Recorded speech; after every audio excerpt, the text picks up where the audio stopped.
अच्छा, तेजस्वी यादव एक बयान दिए थे कि 4 तारीख के बाद, 4 जून के बाद, लोकसभा के परिणाम आने के बाद नीतीश कुमार बड़ा फैसला लेंगे। फैसला लेने के पहले कोई जानता नहीं कि क्या फैसला लेने वाले हैं। हाँ। आने दीजिए समय, आपको फिर बताएंगे।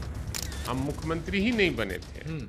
20 में हम वादा किए थे और जब हम 22 में आए, सरकार में शामिल हुए, महागठबंधन में शामिल हुए, तो नेता हमारे उप मुख्यमंत्री की हैसियत से अपने वादे को अमली जामा पहनाने के लिए नौकरी देना शुरू कर दिए।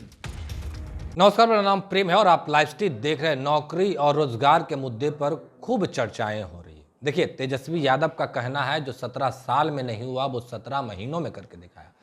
पर एनडीए के लोग कह रहे हैं कि मुख्यमंत्री नीतीश कुमार के बिना पॉसिबल ही नहीं था। मुख्यमंत्री नीतीश कुमार किए हैं तब हो रहा है। अब एक बार फिर से जो रिक्त पदें हैं उसको चिन्हित की गई है, उस पर वैकेंसी निकाले जाने हैं। बात करने के लिए साथ आरजेडी के कद्दावर नेता हैं, विधायक हैं भाई वीरेंद्र। कैसे देखते हैं इन तमाम प्रक्रियाओं को? देखिए, सबसे बड़ी चीज़ है कि जब 2020 में महागठबंधन चुनाव लड़ रही थी, तो अपने घोषणा पत्र में दिया था कि मेरी सरकार बनेगी तो हम 10 लाख बेरोजगारों को रोजगार देने का काम करेंगे, नौकरी देने का काम करेंगे।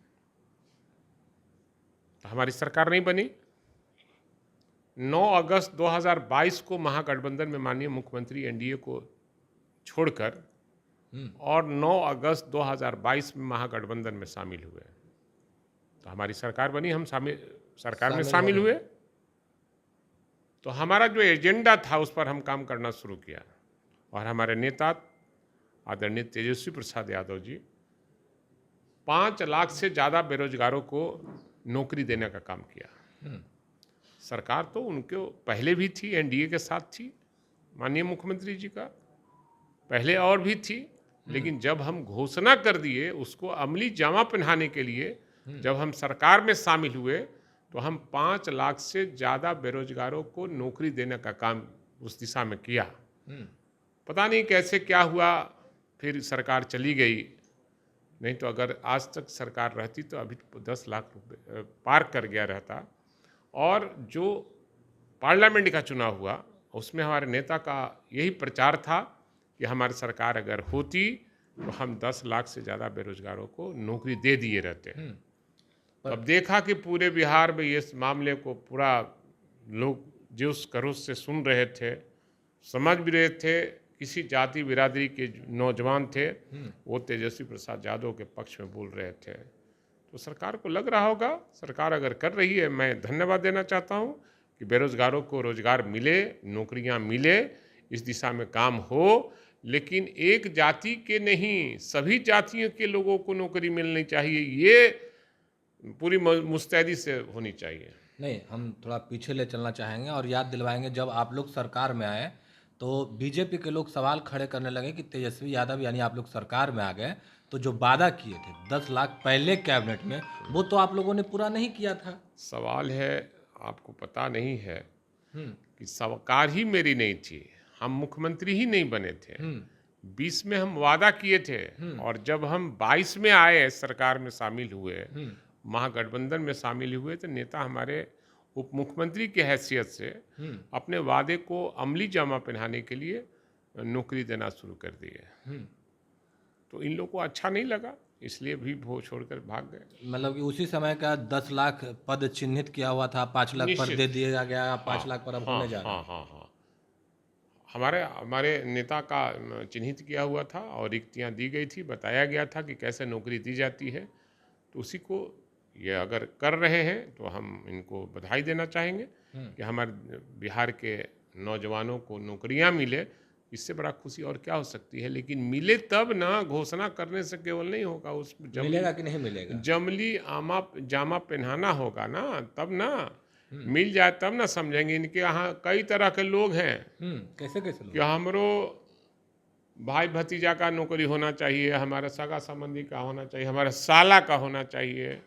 तो उससे बचेगा तब ना हम सारे लोग को नौकरी मिलेगा, जनता में जाएगा। माल महाराज के मिर्जा खेल रहा है होली। तेजस्वी यादव इन दिनों सोशल मीडिया अकाउंट पे आपराधिक घटनाओं को लेकर कहीं ना कहीं लिख रहे हैं और आरोप लगा रहे हैं कि पहले कहते थे जंगल राज और अब जो घटनाएं घट रही है वो क्या है। देखिए, सबसे बड़ी चीज़ है कि पूरे बिहार में जिस तरह से अपराध का ग्राफ बढ़ रहा है, शायद पहले कभी इतना अपराध नहीं हुआ था। हर लोग अपने घर से जब निकलते हैं तो उसका परिवार चिंतित होता है कि मेरा पति लौट के आएगा कि नहीं, पति सोचता है कि मेरी पत्नी लौट कर आएगी कि नहीं, पति और पत्नी सोचती है कि मेरा बेटा और बेटी बाहर गई है तो लौट के आएगा कि नहीं। इस तरह की वारदात हो रहे हैं। अभी भी आए दिन बैंक डकैती हो रही है, आए दिन हत्याएं हो रही है। जब सरकार में बैठे लोग ही बैंक डकैती करने वाले, फिरौती लेने वाले का सांठगांठ रहता है और अपराधी का पैरवी वो करते हैं, तो अपराधी के पैरवी कर रहे हैं। निश्चित रूप से बिना अपराधी के पैरवी के अपराधी बच कैसे जा रहे हैं। कौन लोग? दिन दहाड़े हत्याएं हो रही चौक चौराहे पर, पुलिस मुख्य दर्शक बनी हुई है, अपराधी पकड़े नहीं जा रहे हैं और रोज केवल बयान जा रहा है कि हमारी सरकार किसी को बख्शेगा नहीं, न बचा है न बचेगा। और कहीं कुछ नहीं हो रहा है। सुशासन की सरकार है। कोई सुशासन की सरकार नहीं है।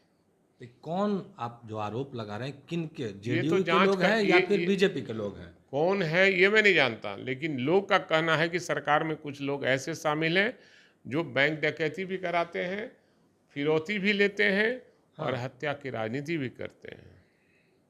सरकार में ऐसे लोग हैं? हाँ हैं, निश्चित रूप से सरकार को इस पर देखना चाहिए। भाई कौन लोग वीरेंद्र हैं जानते हैं? हम नहीं जानते हैं, हम तो सुना है, चौक चौराहे पर लोगों के बात सुनते हैं।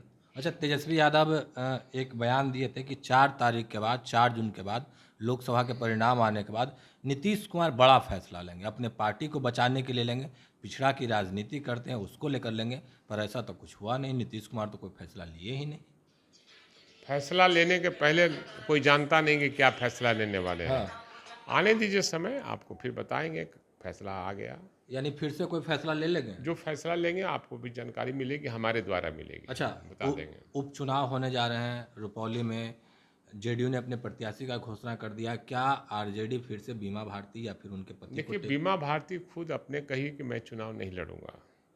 अब पार्टी हमारी तय करेगी कि कौन लोग चुनाव लड़ेंगे, किनको लड़ाया जाएगा, बेहतर कौन कैंडिडेट हो सकता है, ये पार्टी तय करेगी। उनके बच्चे पर मर्डर का आरोप लग रहा है। वो बेबुनियाद आरोप लगाया जा रहा है, उसको फंसाने का प्रयास किया जा रहा है। चलिए, बेबुनियाद आरोप लगाया जा रहा है, फंसाने का प्रयास किया जा रहा है। पर आज हमारे साथ आरजेडी के वरिष्ठ नेता भाई वीरेंद्र थे। उन्होंने साफ शब्दों में कहा है कि बैंक लूटे जा रहे हैं, अपराधी का साथ घात है। कहीं ना कहीं जो अपराधी है वो भी मिले हुए अपराधी को लेकर के पैरवी जाता है। शाम में कोई घर से बाहर निकलते हैं, पति हो या पत्नी, चिंता लगातार बनी रहती है। क्या कुछ करे थे भाई वीरेंद्र? हमने आपको तमाम बयान सुनवाया, उतना ही नहीं, साफ शब्दों में करें नीतीश कुमार कोई बड़ा फैसला लेंगे, पता उसी समय चलेगा। फिलहाल के लिए इतना ही। बने रहे लाइव के साथ। धन्यवाद।